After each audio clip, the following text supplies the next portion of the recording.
Bonjour et bienvenue sur le site du podcast Histoire en série, créé et animé par Nicolas Charles et Johan Chenoir. Au programme, une analyse des séries d'hier, d'aujourd'hui et de demain par les spécialistes des questions mobilisées par nos shows préférés.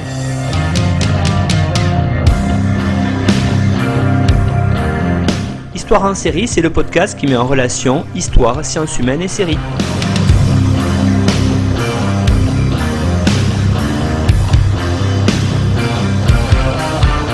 Bonjour à tous, bienvenue dans Histoire en série pour un numéro spécial aujourd'hui car j'ai la chance de recevoir Cécile Violin. Bonjour Cécile. Bonjour.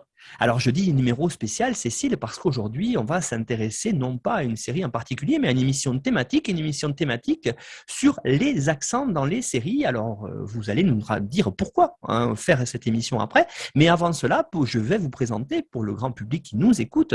Donc Cécile Violin, vous êtes maîtresse de conférences en linguistique anglaise à l'université Paris-Nanterre et rattachée au laboratoire CREA, donc Centre de recherche anglophone. Vous êtes docteur de sociophonologie de l'université Toulouse Jean Jaurès, un doctorat qui a été mené dans le cadre du programme de recherche PAC, Phonologie de l'anglais contemporain. On a mis l'adresse du site internet sur notre page de l'émission dans le site histoireensérie.com et donc vous co-dirigez depuis 2016 ce programme. Donc ce programme, il a pour ambition de documenter la réalité de l'anglais tel qu'il est parlé à travers le monde, à savoir ses dimensions phonétiques, sociales et stylistiques notamment, grâce à des corpus oraux, c'est-à-dire des enregistrements authentiques de locuteurs natifs des diverses variétés de l'anglais, donc écossais, américain, irlandais, ainsi de suite. Cécile Violin, vous vous intéressez aussi tout particulièrement aux variétés de l'hémisphère sud et par exemple à l'évolution de l'anglais en Nouvelle-Zélande et en Australie, mais également aux enjeux des représentations et des perceptions des accents dans les séries télévisées et au cinéma. Et c'est à ce titre que je vous ai invité aujourd'hui. Vous avez co-édité en 2020 l'ouvrage, alors vous m'excuserez, chers auditeurs et auditrices, pour l'accent, Cécile dirait mieux que moi, The Corpus Phonology of English, Multifocal Analysis of Variation en 2020 aux presses universitaires de l'Université d'Édimbourg. Et puis, avec votre collègue Hugo Châtelier, vous avez écrit un article Game of Phones, The Phonology of the Northern, the Southern and the Foreign in Game of Thrones, qui est paru dans la revue, l'excellente revue dont on est partenaire TV Série, le numéro 18. Là aussi, on vous renvoie vers le site de cette excellente revue gratuite en ligne. J'aimerais maintenant qu'on voit ensemble, alors finalement, on a commencé à évoquer beaucoup de choses sur la phonologie, mais je vous pose peut-être la question un peu de but en blanc, mais finalement, dites-nous, Cécile, à quoi finalement servent les accents dans les séries ? Ouais, alors voilà, le moment est venu de retisser un peu, de reprendre un peu tous les fils qu'on a déjà tissés, parce qu'on a déjà parlé de plein de choses, d'origine géographique, d'origine sociale, etc., de statut. Alors concrètement, selon moi en tout cas, les accents, ils font trois choses. Ils font trois choses différentes dans les séries télé, c'est pour ça qu'ils sont exploités dans les séries télé. D'abord, ils permettent un ancrage géographique aux séries télévisées. Dans un deuxième temps, ils permettent pour certaines séries un ancrage historique. Et puis, surtout, et c'est le point que je vais développer le plus, ils permettent tout simplement de caractériser une caractérisation des personnages, c'est-à-dire un ancrage attitudinal en termes de profil, de qualité, de défaut des personnages dans les séries. Alors, j'y reviens un petit peu plus en détail. Le premier enjeu, c'est le plus évident, cette idée que les accents ils vont vraiment permettre d'ancrer géographiquement les séries. Donc là, c'est vraiment la reconnaissance d'un principe dialectologique de base. Alors, la dialectologie, on a parlé de dialecte tout à l'heure, c'est vraiment l'étude de la variation, c'est-à-dire l'idée que l'anglais, en l'occurrence, mais aussi le français, on en a parlé, toutes les langues vont être diverses, ne vont pas être parlées exactement de la même manière partout. Et donc, il y a une reconnaissance d'un principe dialectologique de base qui est que certains traits de prononciation vont être des marqueurs distinctifs d'un lieu plus ou moins large. Donc, ce lieu, ça peut être un pays, évidemment, mais ça peut être aussi une région, plus petit encore, plus on zoome, une ville, voire un quartier d'une ville qui vont pouvoir s'illustrer par une prononciation distincte. Alors, si je puis me permettre, Nicolas, parce que vous êtes un bon exemple pour la France, si on prend par exemple la prononciation du E en position finale de mot, c'est un marqueur évident du sud de la France, par exemple. Donc, cette notion que on va dire une mère et pas une mère en prononçant ce final. De la même manière, dans le monde anglophone, on a la prononciation du R en position finale de mot. C'est ce qu'on appelle le phénomène de rhoticité. Et ça permet de distinguer les variétés de l'anglais entre celles qui vont prononcer, par exemple, le mot voiture, qui se dit car, celles qui vont le prononcer avec ce R final, car, qui vont être des variétés qu'on appelle donc rhotiques, comme les variétés américaines, écossaises, irlandaises. Et puis celles qui ne vont pas le faire et qui donc vont prononcer ce mot car sans le R final et qui vont donc être identifiables comme des variétés anglaises, néo-zélandaises, australiennes, sud-africaines, etc. Donc les accents vont vraiment pouvoir indexer cette origine géographique et cette appartenance à une communauté linguistique donnée.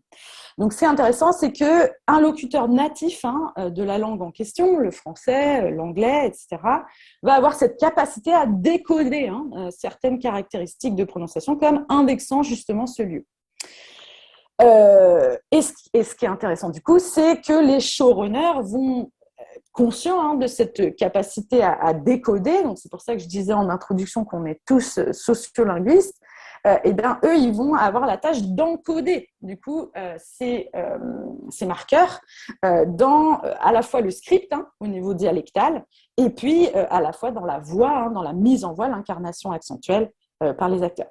Donc ça, c'est pas nouveau parce que dans la littérature, il y a une tradition de ce qu'on appelle le high dialect. Donc là encore, cette notion de dialecte, c'est assez intéressant puisqu'à nouveau, souvent, ça va pas que encoder des choses au niveau dialectal, mais bien des choses au niveau accentuel.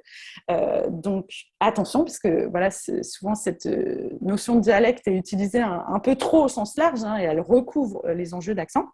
Mais dans la littérature, on a cette tradition de dialecte fait pour les yeux, high dialect, qui permet de représenter sur le papier certaines de ces caractéristiques. Donc, par exemple, on pense à un auteur comme Roddy Doyle, qui vient de Dublin, et qui, dans ses romans, dans la manière dont il va écrire les mots qu'il utilise, il va représenter certains phénomènes de prononciation.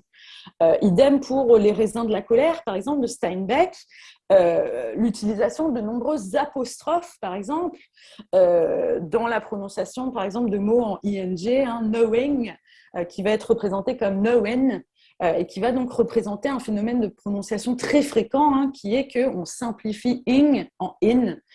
Voilà.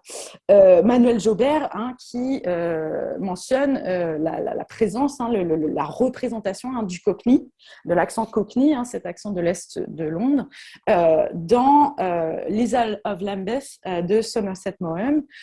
Voilà, donc là, on est vraiment dans ces enjeux de phonostylistique, c'est-à-dire d'encoder dans la manière dont on rédige quelque chose, des enjeux de prononciation et de parler. Alors, pour cet ancrage géographique, on a des exemples, évidemment, pléthore d'exemples dans des séries même extrêmement populaires. On pense à Peaky Blinders, par exemple, qui se passe à Birmingham, et Cillian Murphy, l'acteur principal de Peaky Blinders, qui est irlandais d'origine, prend un accent de Birmingham, tout simplement, pour se situer géographiquement. Dans Game of Thrones, je l'ai développé dans l'article que vous mentionniez en introduction, les accents du sud sont exploités pour les personnages qui viennent du sud du royaume, de Westeros, là où les accents du nord de l'Angleterre sont exploités pour les personnages qui viennent tout simplement du nord, donc notamment les Stark dans le nord, mais aussi les personnages qui sont au-delà du mur. Dans True Detective, que j'ai mentionné tout à l'heure, on a des accents du sud des États-Unis, de la Louisiane, du Texas, etc. Dans la série de Jane Campion, Top of the Lake, on a un accent néo-zélandais qui est fait par Elizabeth Moss, qui au départ est une actrice américaine. Elle fait un accent néo-zélandais puisque son personnage est d'origine néo-zélandaise et vit en Australie. Donc c'est intéressant parce qu'on n'a parfois même pas besoin de signaler précisément où se passe la série. C'est déduit sur la base justement de l'accent des personnages. Un exemple très récent, c'est Afterlife, la série de Ricky Gervais, qui se passe dans une ville fictive qui s'appelle Tambury, et on ne sait jamais vraiment où est Tambury, sauf qu'avec l'accent des personnages, on peut déduire que c'est globalement proche de Londres, dans le sud de l'Angleterre. De la même manière, dès qu'il y a des enjeux de locuteurs natifs versus locuteurs non natifs, donc locuteurs étrangers, on a un phénomène de remplacement linguistique dont je parlais déjà tout à l'heure, qui s'appelle un phénomène que Blackenbacker appelle l'évocation, et qui fait que les acteurs vont s'exprimer avec des accents étrangers pour représenter l'étranger à travers l'usage qui est fait de l'anglais. Donc c'est ce qu'on a par exemple très concrètement pour tous les personnages dans Game of Thrones qui viennent d'Essos, donc le continent à l'est de Westeros, et qui vont s'exprimer en anglais avec des accents qu'on peut identifier comme italien, espagnol, etc. Ils vont rouler les R, par exemple, typiquement, ce qui va signaler leur statut de locuteur non natif de la zone dans laquelle ils sont. En France, voilà, j'en ai déjà parlé tout à l'heure, on va pas potentiellement avoir l'accent marseillais comme pour un effet couleur locale, l'utilisation de ces accents comme faisant partie finalement du décor, autant que les costumes ou les lieux. Et du coup, ça va permettre vraiment aux séries de créer des communautés et des territoires, de vraiment articuler un espace et une carte. Donc, c'est le cas, par exemple, dans The Witcher, où on voit que les nains, donc, qui sont censés venir des royaumes du Nord, ont un accent écossais. Évidemment, un accent écossais qui renvoie là aussi au nord, entre guillemets, du Royaume-Uni. Donc là, c'est assez intéressant parce qu'on voit qu'il y a tout un imaginaire nordique, notamment dans la fantasy, avec The Witcher, avec Game of Thrones, et qu'il y a aussi une intertextualité, puisque je parlais tout à l'heure de high dialect, déjà présent dans la littérature, dans des romans notamment, mais pas que, aussi dans la poésie. Je renvoie aux travaux de Claire Ellie, par exemple, sur la poésie du nord de l'Angleterre. Ce qui est intéressant, c'est de voir que voilà, les nains dans The Witcher ont un accent écossais, de la même manière que les nains dans Le Seigneur des Anneaux ont des accents écossais. Alors, il y a tout l'imaginaire des mines du nord de l'Angleterre et de l'Écosse, etc. Mais c'est vraiment intéressant, on commence à voir là, ici, c'est vraiment ce palimpseste un petit peu entre séries télé, cinéma, littérature, puisque énormément de projets qui sont réalisés en série télé, en fait, ont des origines littéraires et donnent parfois lieu ensuite même à un film. Alors voilà, on voit bien cette notion d'espace à laquelle les accents permettent de renvoyer. La deuxième notion, c'est que oui, les accents permettent de renvoyer un espace, mais ils permettent aussi de renvoyer un espace-temps. Et donc, j'en viens à la deuxième chose que font les accents, c'est-à-dire un ancrage historique pour certaines séries.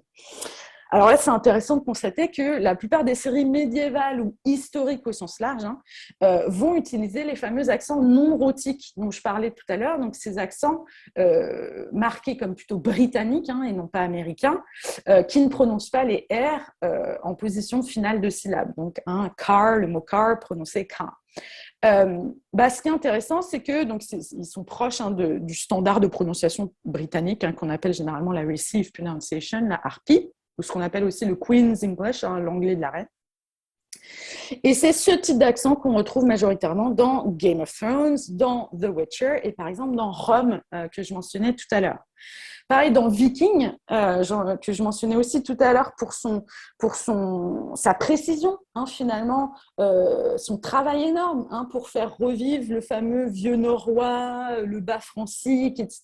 Donc, un vrai travail de linguistique historique au niveau des langues qui sont utilisées. Et la série Viking, elle, va utiliser aussi des accents non rhotiques quand on va avoir des personnages qui s'expriment en anglais, là où en fait, linguistiquement parlant, c'est un énorme anachronisme, parce qu'en fait, historiquement, toutes les variétés de l'anglais étaient rhotiques et étaient donc quelque part plus proches de ce qu'on connaît de l'accent américain aujourd'hui, pour ce qui est de la prononciation évidemment du R, pas du reste, mais c'est-à-dire que historiquement, toutes les variétés de l'anglais prononçaient ce R en position finale de syllabe. Voilà, donc c'est là où les choses deviennent intéressantes parce que cet anachronisme historique d'associer variété non rhotique, variété plutôt britannique, à une dimension historique, à renvoyant un espace-temps plus ancien, eh bien, c'est une sorte d'arbitraire accentuel. Et c'est intéressant. Alors là, je renvoie une interview de Peter Dinklage, qui joue Tyrion Lannister dans Game of Thrones, et qui interviewait sur le fait, puisque lui, c'est un acteur américain, interviewé sur le fait qu'il devait faire un accent britannique, anglais, dans Game of Thrones, disait « Ah oui, mais si je faisais mon accent naturel du New Jersey, donc un accent rhotique, ça ne sonnerait pas bien, doesn't sound right, selon ces termes. » Et donc là, ça permet une transition vers cette notion de sonner bien ou sonner mal, de bien ou de mal, entre guillemets, en termes d'accent. Et donc, ça mène à mon dernier point, à ce que contribuent majoritairement les accents dans les séries, c'est-à-dire quelque chose au niveau attitudinal, qui permet une caractérisation des personnages. Alors là, c'est la reconnaissance d'un autre principe. Tout à l'heure, on parlait de dialectologie. Là, c'est la reconnaissance d'un principe sociolinguistique élémentaire, à savoir que langue et société sont intrinsèquement liées et que donc, en tant que membre d'une communauté, un locuteur va adopter ou faire montre de caractéristiques, de traits de prononciation qui vont être des indices de son appartenance à cette communauté. Donc là, c'est vraiment la notion de communauté linguistique et de communauté de pratique. Je renvoie aux travaux de Eckert, 1989, qui est une grande sociolinguiste. Donc cette idée que l'appartenance à un groupe, quel qu'il soit, va pouvoir être manifestée justement par la manière dont on s'exprime et notamment la prononciation qu'on va utiliser. Donc l'utilisation par un personnage de certains traits ou l'absence de certains traits dans sa prononciation vont pouvoir l'associer ou au contraire le dissocier. On a vraiment cette notion d'appartenance ou de rejet, d'identification ou de différenciation. Eh bien, non seulement d'un lieu géographique, ça on l'a déjà dit, mais surtout à une origine sociale, à un genre, à un sexe, à une orientation sexuelle, à certains traits de caractère, de personnalité, etc. Et ça, c'est lié à de nombreuses études qui ont été faites en sociolinguistique sur cette idée qu'on associe des qualités ou des défauts aux accents. Donc, par exemple, il y a beaucoup de travaux qui ont montré qu'aux accents du nord de l'Angleterre, donc les accents par exemple de la famille Stark dans Game of Thrones, on associe la sincérité, la simplicité, un manque d'intérêt pour le pouvoir, une certaine authenticité, une rudesse, mais vue positivement. Un certain cran, ce qu'on appelle le grit en anglais. Au contraire, les accents du sud de l'Angleterre, donc non rhotiques, comme ce fameux Queen's English, etc., vont eux être associés à tout ce qui est sophistication, je vais y arriver, hypocrisie, cette notion d'être snob, d'être proche du pouvoir, une certaine dimension hautaine, etc.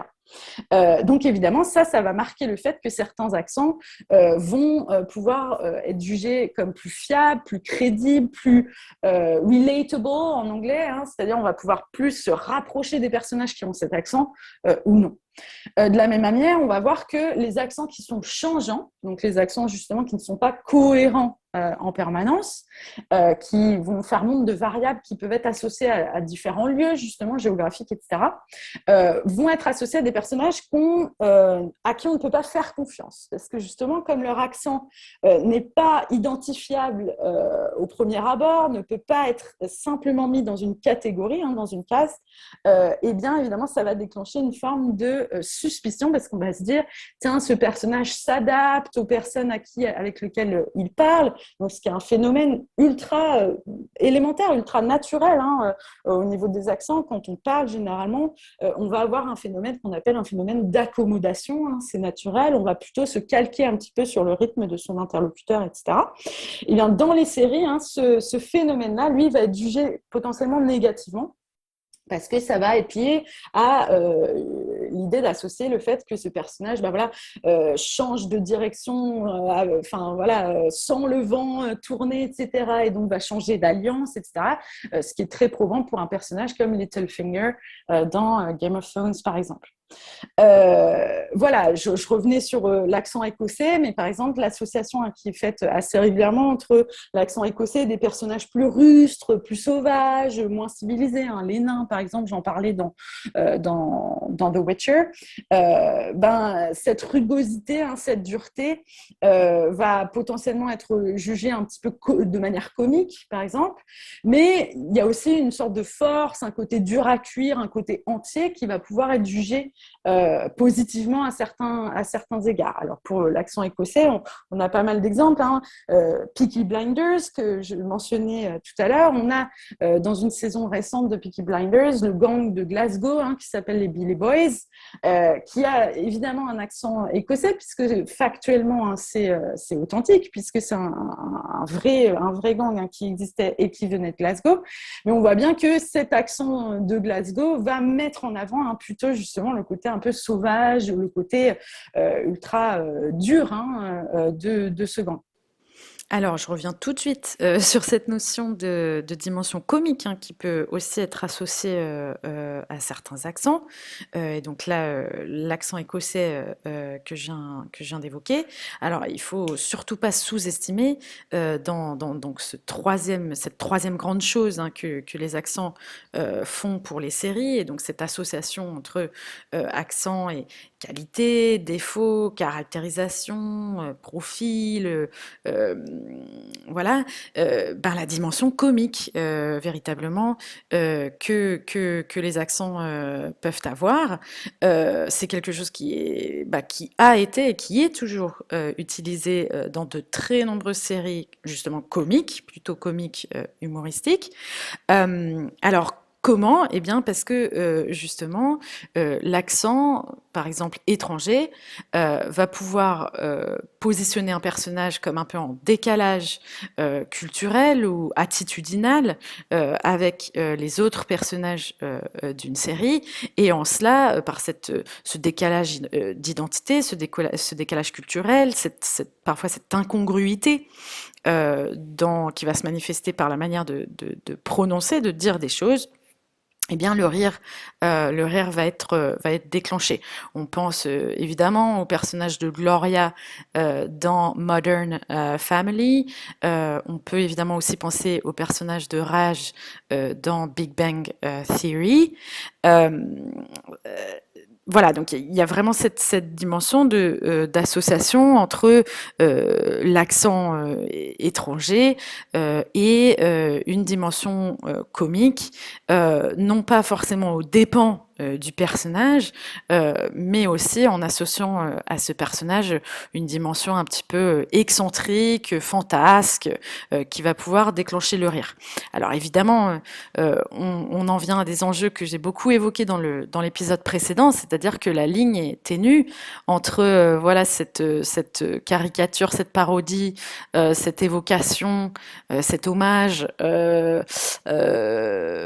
drôle, voilà, à une origine géographique, par exemple, via le positionnement un petit peu en décalage, un petit peu incongru d'un personnage au sein d'une communauté, et puis évidemment la discrimination, l'appropriation culturelle, le rejet, la moquerie, le trait trop grossier qui peut être fait justement, le stéréotype hein, qui peut être fait de ce personnage via l'utilisation comique de cet accent. Alors je vais y revenir par la suite.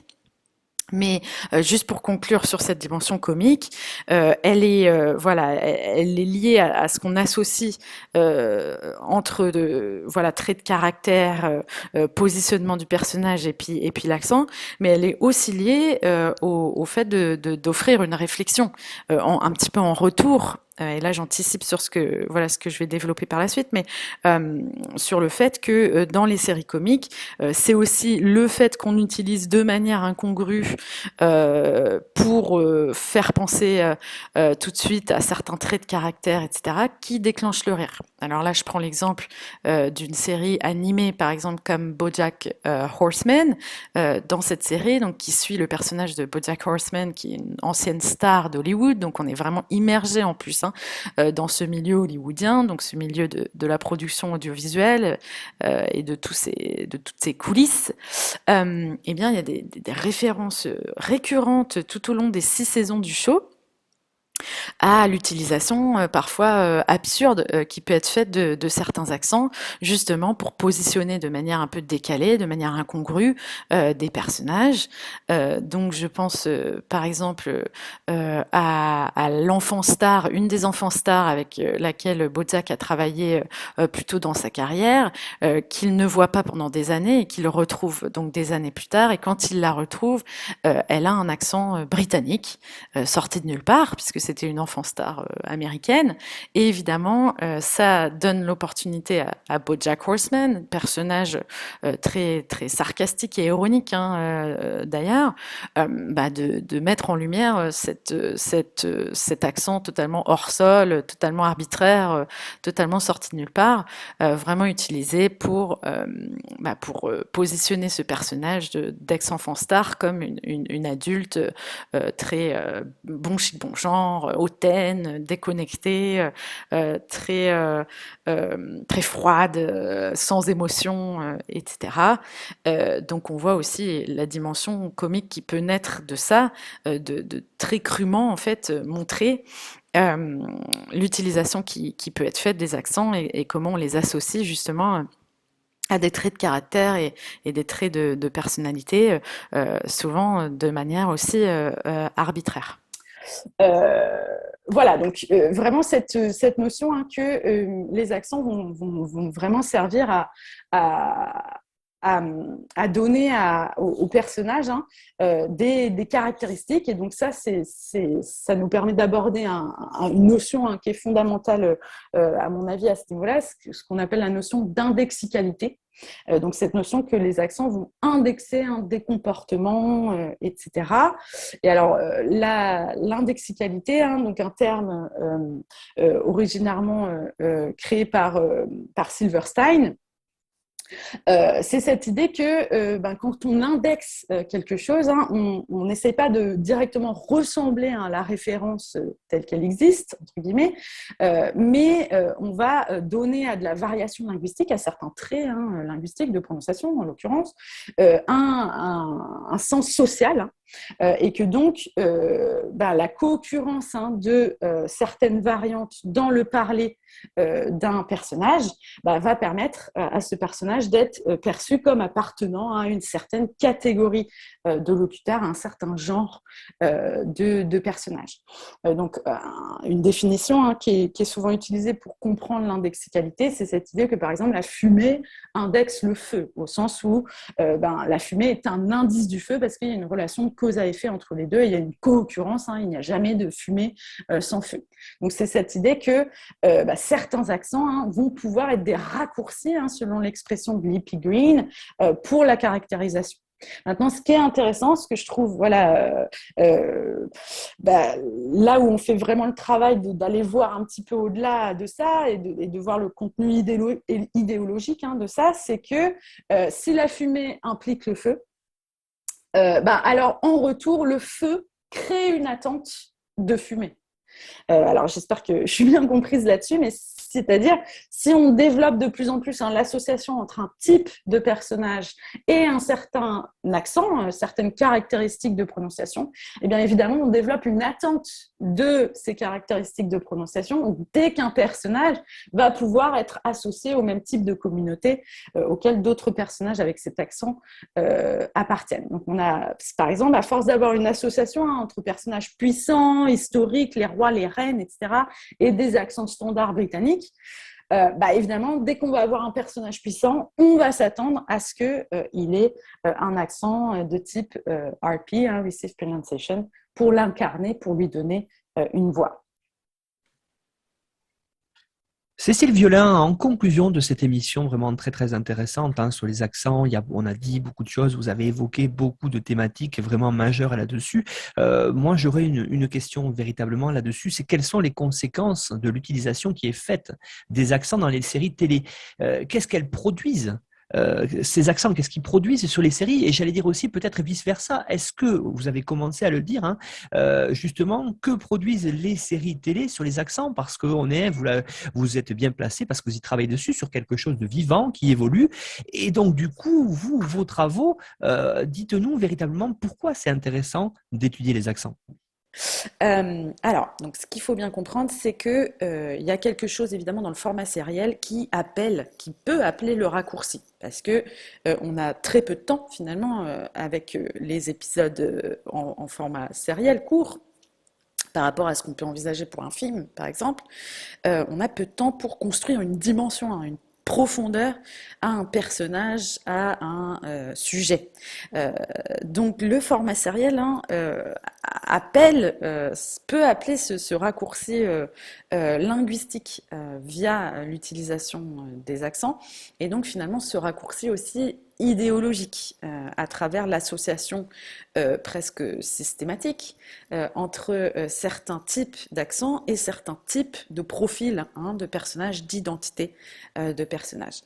Mais donc, comme je le disais dans ma réponse à la question précédente, avec cette image de la fumée qui indexe le feu et du fait qu'il n'y a jamais de fumée sans feu, eh bien on comprend bien que si fumée et feu, voilà, sont en co-occurrence régulière, eh bien la présence de l'un va appeler la présence de l'autre. La présence de l'un va créer une attente de l'autre. Et donc ça a un impact nécessairement, une conséquence, hein, sur les enjeux de représentation, évidemment, mais aussi d'auto-représentation, hein, pour certaines communautés, parce qu'il faut bien comprendre que dans nos interactions du quotidien, finalement, on interagit avec les autres, on parle avec les autres, on s'exprime avec les autres, en se faisant une idée, hein, de qui est la personne qu'on a en face, hein, et de ses attributs, qualités et défauts, mais aussi en se faisant une idée, hein, de notre propre ethos, c'est-à-dire de qui on est nous, de l'image qu'on projette nous, et notamment de l'image qu'on projette nous via l'utilisation qu'on fait de notre langage. Donc, qui dit raccourci, hein, pose la question de ce qu'on appelle, et de ce que en fait Lippi Green, Rosina Lippi Green, a appelé le stereotyping, hein, cette notion de stéréotypisation. Les accents en étant des raccourcis de caractérisation pour les personnages, eh bien, encourent forcément nécessairement le risque de devenir des formes de stéréotypes. Et donc, par stéréotype, hein, cette notion de simplification, de caricature.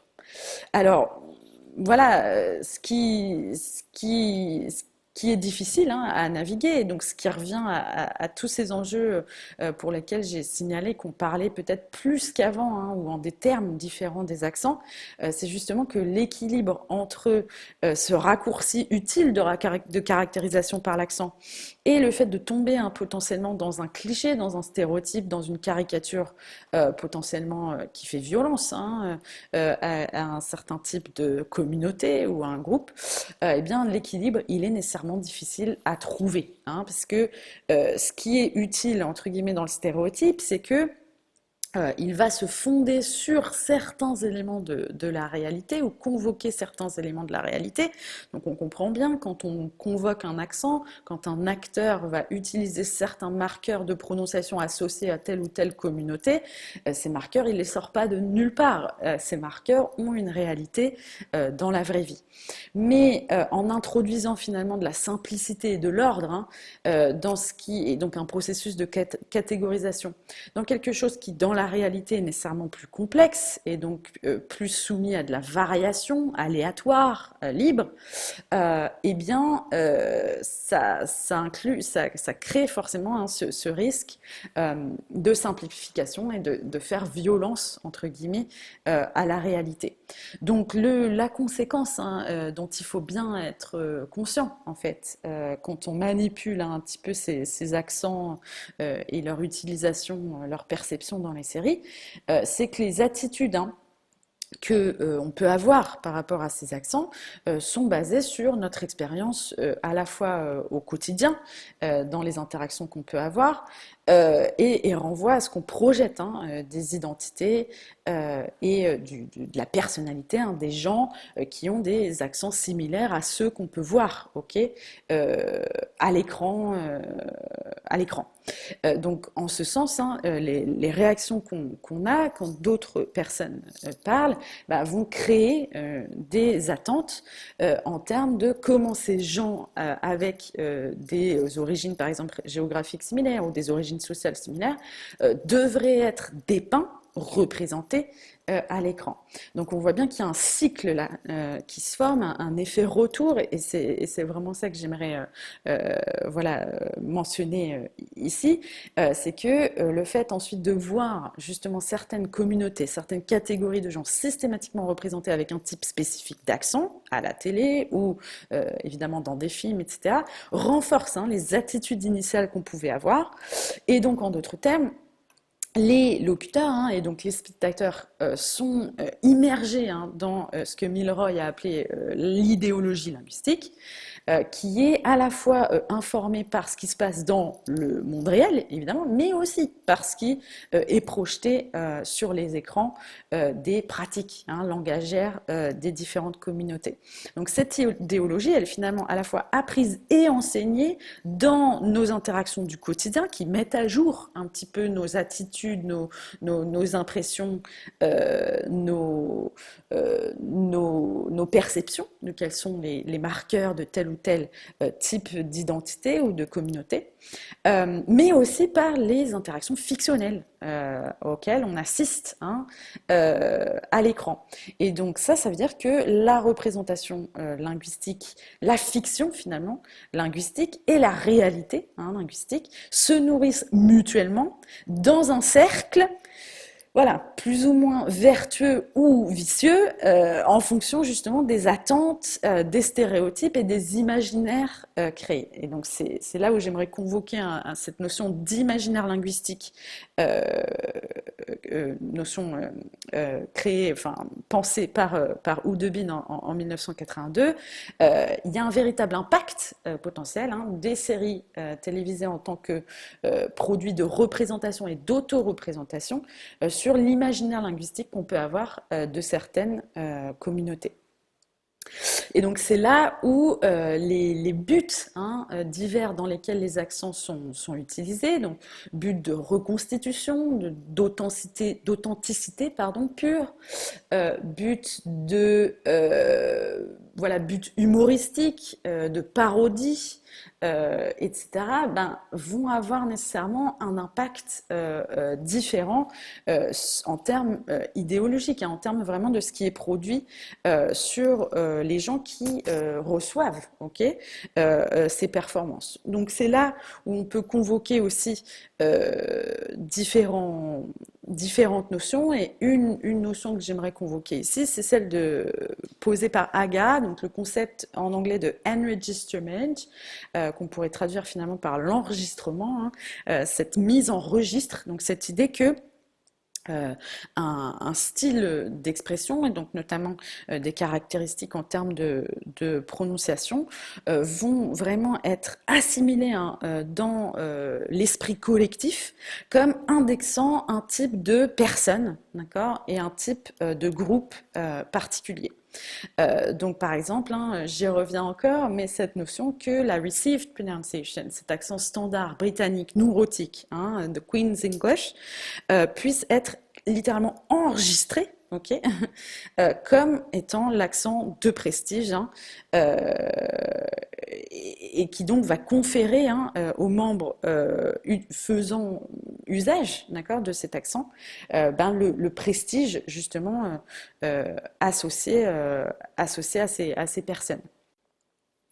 Donc avec cette notion d'enregistrement, d'enregistrement, de mise en registre, hein, finalement, de certaines caractéristiques, notamment de prononciation. On en vient à une deuxième conséquence, hein, qui est que eh bien, ça va pouvoir créer des sortes de réflexes, hein, et ça va me permettre de rebondir justement sur cette notion de prestige. Ça va permettre voilà, de créer des réflexes, hein, chez les spectateurs, chez des locuteurs, en termes d'adhésion, évidemment, mais aussi, évidemment, en termes de rejet. Et donc, c'est là où on en vient à une notion mise sur le devant de la scène dans le contexte français, plus récemment, hein, par Philippe Blanchet en 2019, c'est-à-dire cette notion de glottophobie, d'accord, qui découle un petit peu de cet enjeu de stéréotype, hein, de clichés, de caricatures, c'est-à-dire que parmi les réflexes possibles à ces accents, ces manières de s'exprimer, hein, qui vont être associées systématiquement à un type d'identité, de groupe, eh bien, on va pouvoir avoir un réflexe systématique, justement, un réflexe de rejet, de glottophobie, hein, formé sur, voilà, phobie, la peur, hein, et puis glotto, tout ce qui a trait à la langue, hein, comme homophobie, par exemple, ou claustrophobie, etc. Un terme qui, en anglais, hein, trouve un équivalent potentiel, qui est ce qu'on appelle le accentism, donc l'accentisme. Cette notion que sur la base de l'accent, hein, vont se forger des jugements qui ne sont donc potentiellement qui ne sont pas rationnels. Et ça a une conséquence concrète, et là j'aimerais convoquer les travaux de Bourdieu, sociologue éminent s'il en est. Ça va avoir un impact sur ce qu'on appelle, sur ce qu'il a appelé, hein, le marché linguistique.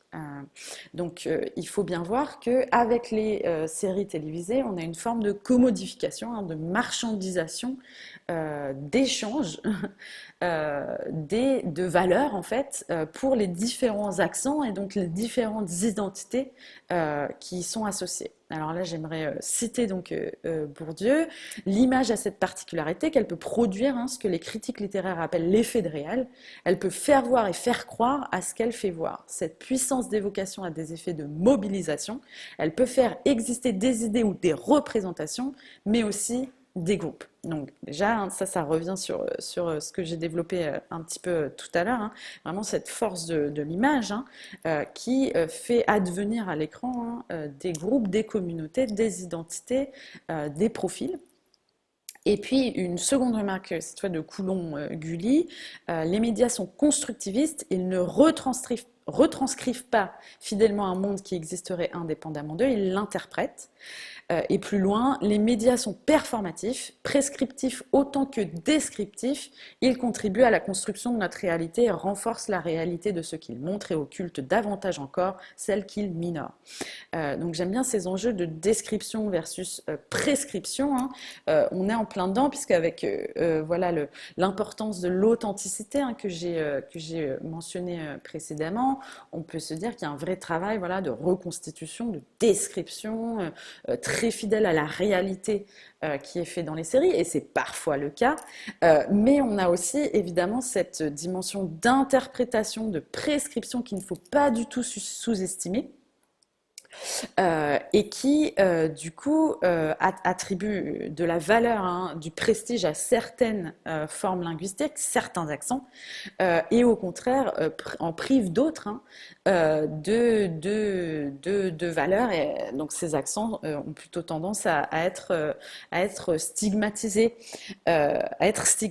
Donc voilà, ça c'est quelque chose qui me semble important pour aborder les séries, et notamment donc un peu ce marché différent lié à certaines identités linguistiques. On voit par exemple avec Game of Thrones, mais évidemment pas que cette série-là, hein, mais elle a eu un tel retentissement, un tel succès planétaire.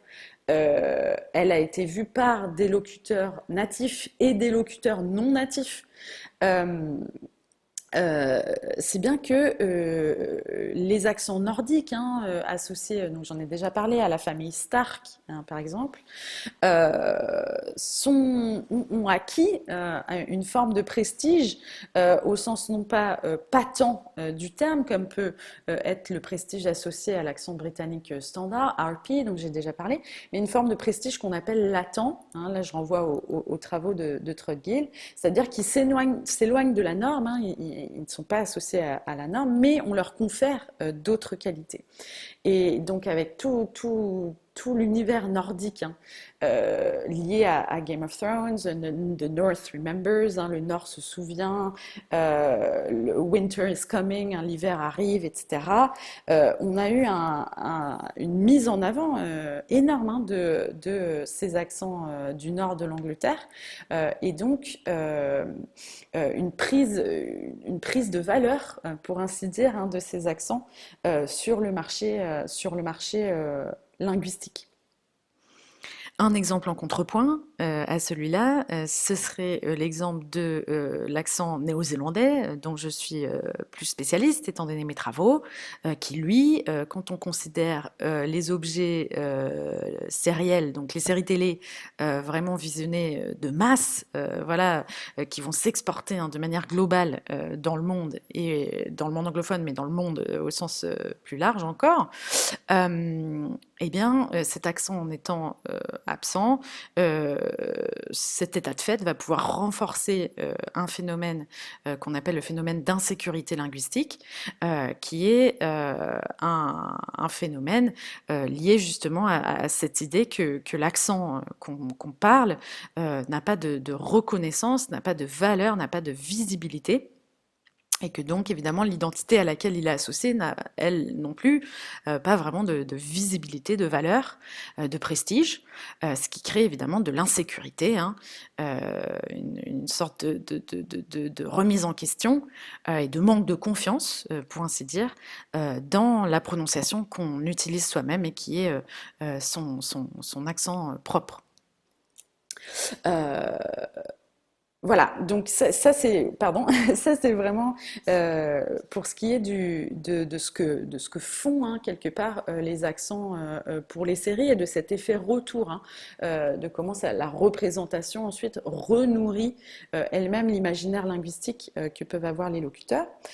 Au-delà de ça, il ne faut pas minorer aussi un autre impact bien réel aussi, donc un deuxième effet retour, pour ainsi dire, de la manière dont les accents sont représentés dans les séries, qui est l'impact en termes de changement linguistique.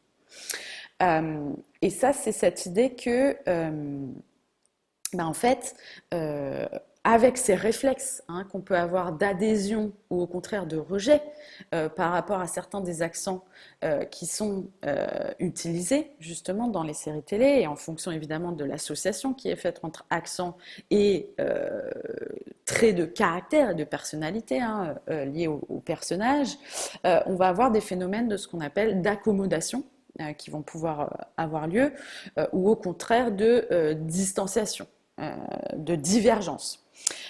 Et donc ce qui est intéressant, c'est que ces actes d'accommodation ou de divergence ne sont pas forcément consciemment faits par les locuteurs. Et donc ça va pouvoir donner lieu à ce que, dans les termes de Ohala 1981, on a pu être appelé ce qu'on appelle des phénomènes de micro-changement et des phénomènes de maxi-changement. Alors, ce qu'il faut bien comprendre, c'est que quand on adhère, par exemple, à un modèle tel que retranscrit, encore une fois, potentiellement dans les médias et dans les séries télé, on va consciemment ou inconsciemment avoir envie, par exemple, d'adopter certaines variantes, certains traits de prononciation des personnages qu'on voit à l'écran. Par exemple, Hannes Doll, en 2006, a noté que chez les jeunes britanniques, ce n'était non pas la norme RP, donc la norme, le standard de prononciation britannique qui jouissait du plus grand prestige et de la plus grande adhésion, mais au contraire l'anglais américain, notamment via l'exposition accrue à des objets culturels comme les séries télé, très souvent américains, enfin pour beaucoup évidemment, liés à une culture et réalisés avec des acteurs et dans un contexte américain. Stuart Smith, grande phonéticienne, socio-phonéticienne, a relevé dans plusieurs études la présence, par exemple, de variantes londoniennes en Écosse ou à Hull, dans le nord, une ville du nord de l'Angleterre. Et là, je reviens à une série que j'ai mentionnée dans le numéro précédent, à savoir la série au très long cours EastEnders, qui se passe donc dans un quartier fictif de l'Est de Londres. Eh bien, les études de Stuart Smith ont montré que les fans de cette série avaient beaucoup plus de chances et développer beaucoup plus les marqueurs de prononciation de cette variété de l'Est de Londres que les autres, et notamment un phénomène qu'on appelle celui du TH fronting, qui est un phénomène de prononciation très fréquent dans les villes anglaises, à savoir la prononciation par exemple, d'un mot comme thing, non pas avec un th, mais avec un f, donc thing prononcé thing. Donc il y a vraiment un effet retour des séries télévisées sur la réalité, pour ainsi dire, et donc il ne faut pas sous-estimer la perception, l'impact que peut avoir la perception individuelle au-delà de la perception collective de certains accents, et donc évidemment l'impact négatif quand certains accents sont associés à une valeur sur le marché qui est, pour ainsi dire, entre guillemets, négative, à des stéréotypes négatifs. Là, ce que j'aimerais, donc, ça entrouvre un petit peu la porte à quelque chose qui me semble vraiment aussi important, c'est qu'on sent bien qu'avec cette dimension individuelle aussi, de la perception des accents dans les séries, des représentations qui sont faites de diverses communautés, au-delà de la réception évidemment collective, non seulement elle ouvre la porte à des changements, puisqu'on comprend bien que si il y a un mini-changement parce qu'une poignée de locuteurs adoptent certains traits de prononciation, mais évidemment si ces mêmes locuteurs font boule de neige entre guillemets dans un effet domino, on part d'un mini changement vers évidemment un maxi changement, et donc un changement comme on considère en linguistique comme un changement à l'état pur. Mais c'est aussi cette idée que avec cette négociation, un peu cette évaluation à la fois collective et individuelle qui est faite des identités, des accents dans les séries, finalement il peut y avoir une multitude d'attitudes et une multitude d'interprétations possibles, étant donné que certaines séries sont vraiment des objets de consommation de masse, c'est-à-dire au-delà même des locuteurs purement natifs d'une variété. Et donc là, ça fait le lien avec ce que je disais avant en termes de raccourcis, de stéréotypes, etc.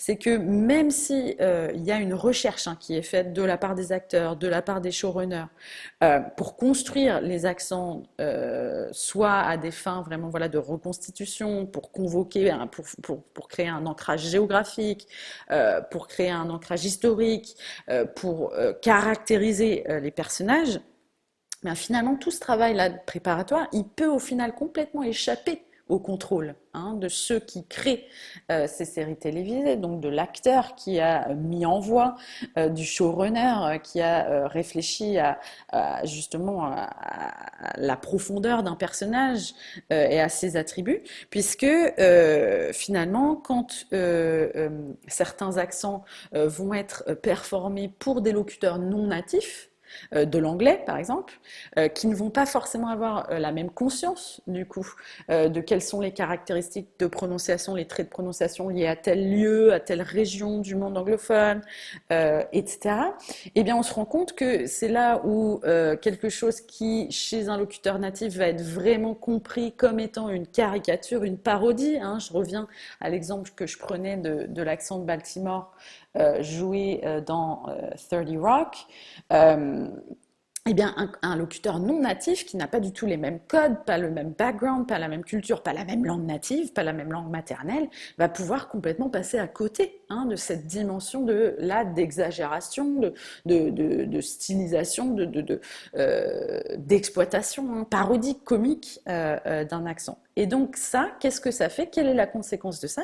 Tout simplement, ça peut développer dans l'esprit, dans l'imaginaire linguistique d'autres locuteurs avec des profils divers, eh bien, des réflexes et des représentations qui sont complètement différentes. C'est-à-dire que avec ce phénomène d'enregistrement, cette notion que un style, par exemple, un type d'accent va pouvoir convoquer un type d'identité vraiment renvoyé par métonymie, pour ainsi dire, à un type de personnage, à un type de groupe, de communauté, eh bien, ce raccourci qui peut être au départ une sorte de figure de style, pour ainsi dire, et donc être utilisé à des fins comiques, va pouvoir, en fait, pour certains locuteurs, notamment non natifs, j'insiste, il y a beaucoup de gens qui apprennent, entre guillemets, l'anglais via les séries télé, les médias, ce raccourci va être accepté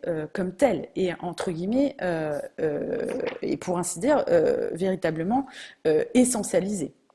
Donc c'est là où certains modèles de prononciation qui ne sont pas authentiques, comme voilà, un acteur qui joue un accent dans un rôle alors que ce n'est pas son accent authentique, original au départ, et ben ce modèle-là va pouvoir être pris comme tel, par exemple, par un locuteur non natif. Et donc ça construit et reconstruit des identités linguistiques, des identités accentuelles qui, en fait, n'existent pas, qui n'existent clairement pas dans la vraie vie. Donc là, il ne faut pas sous-estimer l'impact très différent qu'il peut y avoir entre réception, interprétation par des locuteurs natifs d'une langue donnée, comme l'anglais, et le chemin finalement que peut faire le même objet sériel dans d'autres communautés culturelles et linguistiques, et donc donner lieu à des interprétations et à des généralisations justement très diverses. Donc pour moi, la conséquence première vraiment fondamentale de l'utilisation des accents dans les séries, c'est cet effet retour. Les accents contribuent quelque chose aux séries, ça on l'a compris, mais les séries contribuent également quelque chose aux accents dans la vraie vie, en termes de réflexes, de stéréotypes, d'imaginaire linguistique, et puis potentiellement en termes de changement linguistique et d'apprentissage de la langue anglaise sur la base de communautés linguistiques telles qu'existant dans les séries, qui sont des communautés à part. Donc finalement, les séries contribuent à la variation linguistique et accentuelle, puisque quand on a un acteur qui fait une performance accentuelle dans une série et qui n'utilise donc pas sa voix authentique, sa voix spontanée, sa voix naturelle,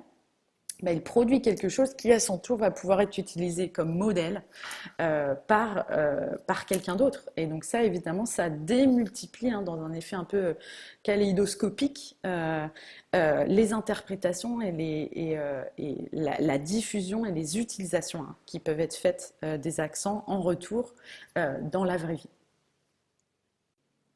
Alors, le mot de la fin, grâce à cette dernière question, et donc un mot rapide sur les perspectives. Maintenant qu'on a brassé, j'espère en tout cas, beaucoup d'enjeux en ce qui concerne les accents, et les accents évidemment dans les séries. Alors, premier enjeu vraiment qui me concerne personnellement en tant que phonologue, et encore une fois, je le disais donc dans notre première partie de numéro thématique. Moi, je suis phonologue, je travaille généralement sur des données authentiques, spontanées, avec des locuteurs réels, entre guillemets, natifs, des différentes variétés de l'anglais à travers le monde.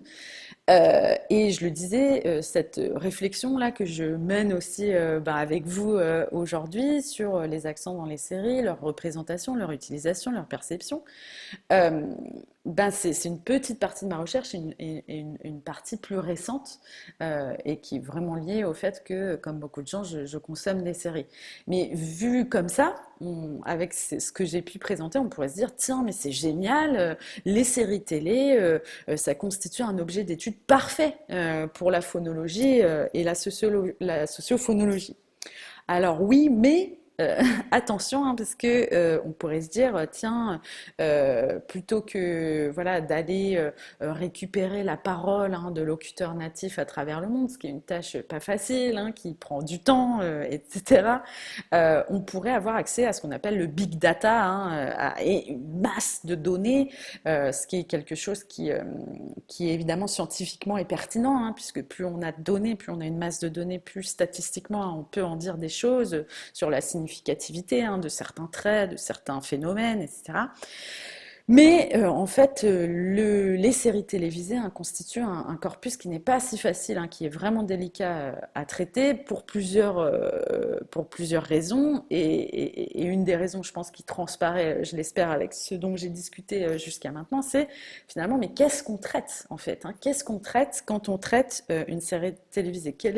C'est quoi cette langue, ces accents qu'on traite Eh bien, en fait, ça reste très difficile à définir hein, finalement.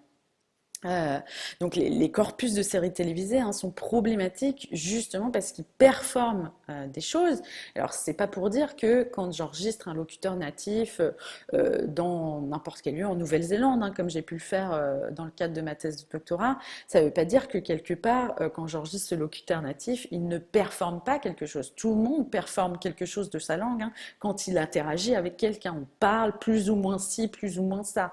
On a un accent plus ou moins ci ou plus ou moins ça. Hein, en fonction des circonstances. Tout le monde est un petit peu dans une performance à ce niveau-là, évidemment. Mais avec les séries télévisées, on comprend bien que cette dimension de performance prend une dimension justement encore supérieure. Et donc, il est difficile de distinguer justement ce qui relève de données pertinentes pour la phonologie en tant que telle et ce qui vraiment vient en support hein, pour des réflexions plutôt en phonologie cognitive, en psycholinguistique, en phonostylistique, etc. Donc, et puis au-delà des contraintes techniques, hein, évidemment je ne les mentionne pas là, mais oui, les séries télé c'est du big data, mais c'est aussi de la parole sur laquelle est très souvent superposée de la musique, etc., avec des montages, des coupes, etc. Donc ça on comprend bien que quand on étudie la voix et les traits de prononciation finement, l'acoustique, hein, vraiment des sons, eh bien ça pose problème hein, d'avoir par exemple tout simplement la musique superposée. Mais ce que je voudrais que voilà, ceux qui nous écoutent retiennent, c'est que malgré tout, il me semble hein, que les séries télé peuvent avoir leur place hein, dans des entreprises scientifiques comme celle menée par exemple dans le cadre du programme PAC, hein, Phonologie de l'anglais contemporain, c'est-à-dire finalement de permettre de mettre des images un petit peu sur un imaginaire linguistique et donc les inclure hein, dans des protocoles de recherche sociolinguistique, les séries télé, afin de récolter justement les avis, les interprétations, les attitudes hein, de locuteurs natifs sur la manière dont ils peuvent être représentés dans certains objets sériels ou au contraire auprès de non-natifs et de voir ce que ça produit en termes d'adhésion à certains modèles, en termes de rejet d'autres modèles. Et bien tous ces enjeux-là sont évidemment pertinents pour la phonologie. Et puis la deuxième perspective dont je voudrais dire quelques mots, c'est sur la base de ce que j'ai pu aussi développer, c'est cette idée un peu de veille scientifique, entre guillemets, sur l'évolution des séries. On l'a dit, enfin je l'ai dit, il y a de plus en plus de séries diverses en termes de mixité d'accents, tels quels, qui peuvent être définis un peu comme des séries hybrides en termes des identités qu'elles présentent. Et là, j'aimerais finir sur Sex Education, dont j'ai déjà dit quelques mots auparavant. Ce qui est intéressant dans cette série Sex Education, c'est, voilà, on a typiquement un objet diffusé très très largement, hein, c'est un gros succès. Donc, typiquement, un de ces objets qui va être à la fois perçu par des locuteurs natifs de l'anglais et des locuteurs non natifs de l'anglais, qui représente un microcosme, hein, puisqu'on a ce lycée, hein, de Moordale, et cette petite ville autour, hein, en gros, de ce lycée. Qui met en scène justement des identités accentuelles très, très diverses. Alors, premier élément, on a cette école justement de Moordale qui a une apparence très américaine, beaucoup moins britannique, hein. On a l'impression d'un campus, on a ce qu'on appelle, dans l'imaginaire américain, on a les jocks, on a ces sportifs, hein, avec le blouson de l'école, et le blouson de l'école est d'ailleurs qui a le blason, hein, de l'école. Et dans le même temps, on a des identités accentuelles britanniques marquées, hein. On a le personnage de Amy, qui a un accent du nord de l'Angleterre, plus précisément de Manchester. On a Jacob, ce personnage suédois, donc avec un accent suédois. On a Emma Mackey, qui est bilingue, hein, anglais-français. On a Sami Outalbali, dont j'ai eu l'occasion de parler déjà, qui joue donc cette identité français, hein, qui joue avec un accent français. On a le personnage d'Eric, qui est joué par un acteur qui a des origines rwandaises et écossaises, mais qui performe un accent britannique plutôt proche du standard en tout cas. Voilà, donc on a un peu ce microcosme avec plein d'identités très hybrides qui produit, hein, une forme d'identité très hybride. Et je trouve ça intéressant de réfléchir un petit peu à ce que cette série peut produire justement en termes d'adhésion, de rejet, de micro-changements, hein, d'adoption, hein, de certains traits de prononciation par des locuteurs natifs et par des locuteurs non natifs, hein. Moi, il se trouve que j'ai étudié cette série dans un de mes cours justement d'introduction à la sociolinguistique avec certains de mes étudiants, et ils avaient clairement identifié certains traits de prononciation et ils les reproduisaient en direct quand je leur demandais, ce qui prouve qu'ils sont capables d'intégrer, hein, ces éléments dans la manière dont ils vont vraiment parler, hein, l'anglais, l'accent qu'ils vont avoir en anglais. Donc il me semble que voilà, c'est ce type de série, là, le développement de ce type de série, et puis aussi les changements, hein, dont j'ai parlé, dans la manière dont on parle de ces accents qui sont mis en avant justement avec des enjeux d'appropriation culturelle, de prise de conscience de la dimension absolument identitaire et idéologique, hein, du langage et des accents. Est-ce que finalement il va y avoir des choix différents, hein, qui sont faits par les séries télé au fur et à mesure? Est-ce que si finalement on leur enlève, hein, la possibilité de ces raccourcis de caractérisation par l'utilisation un peu stéréotypée de certains accents, hein, et l'association systématique de certains traits de caractère à certains types d'accents, est-ce que si elles doivent faire sans ces raccourcis, qu'est-ce qu'elles vont faire justement, hein? C'est quelque chose qui m'intéresse, hein, qui soulève un petit peu ma curiosité. Si on doit dépasser par exemple le cliché du méchant, hein, qui a un accent standard britannique, est-ce que ce cliché va vraiment disparaître ou pas? Alors voilà, je voulais finir sur quelque chose qui parlera, je pense, à tout le monde, c'est les Walt Disney, hein, les dessins animés Walt Disney, alors qui évidemment ne constituent pas une série dans l'absolu, sauf si on considère qu'ils constituent une série de films. Mais il me semble que c'est une bonne jauge, hein, ces dessins animés Disney, puisqu'on voit une évolution concrète, hein, dans la manière dont les accents ont été utilisés entre les vieux Walt Disney de l'époque, où on a vraiment justement ce cliché du méchant, hein, du personnage méchant qui a un accent étranger, notamment britannique. On pense à Scar, par exemple, dans Le Roi Lion, on pense à Jafar dans Aladdin, versus ce qui peut se passer plus récemment, et par exemple avec La Reine des Neiges, hein, qui a marqué un certain tournant, puisque dans La Reine des Neiges, justement, le méchant n'a pas un accent étranger, il a un accent américain standard, comme tous les autres personnages, ou vraiment très récemment avec la sortie de Encanto, hein, où on voit clairement une ouverture sur la diversité, une inclusion, hein, de personnages d'origine différentes, et donc avec potentiellement des prononciations et des accents différents. Donc voilà, à surveiller.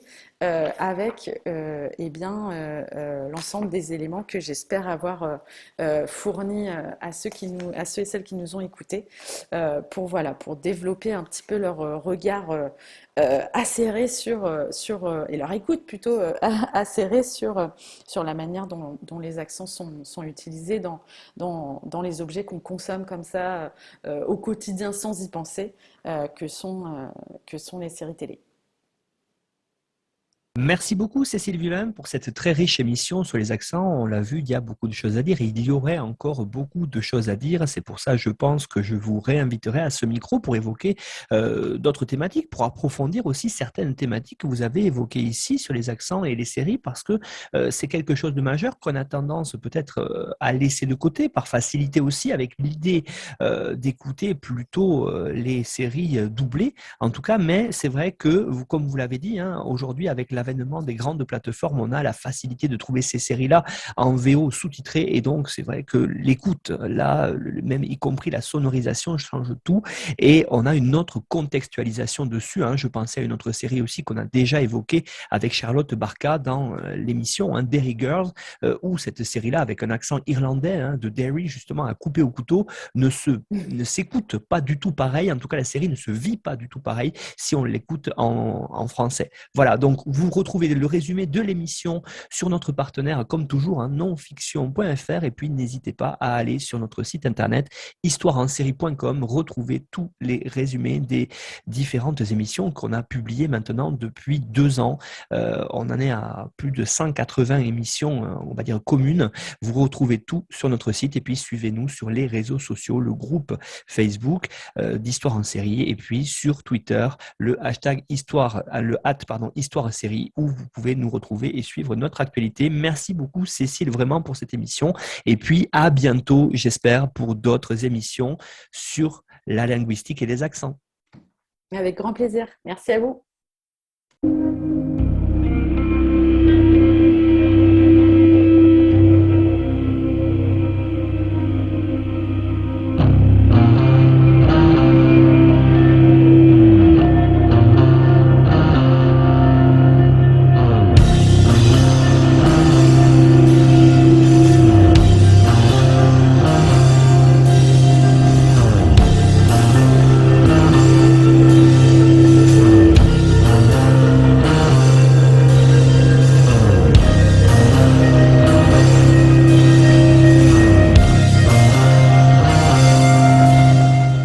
Retrouvez-nous sur Twitter @Histoire en série pour connaître le programme à venir ainsi que des conseils bibliographiques.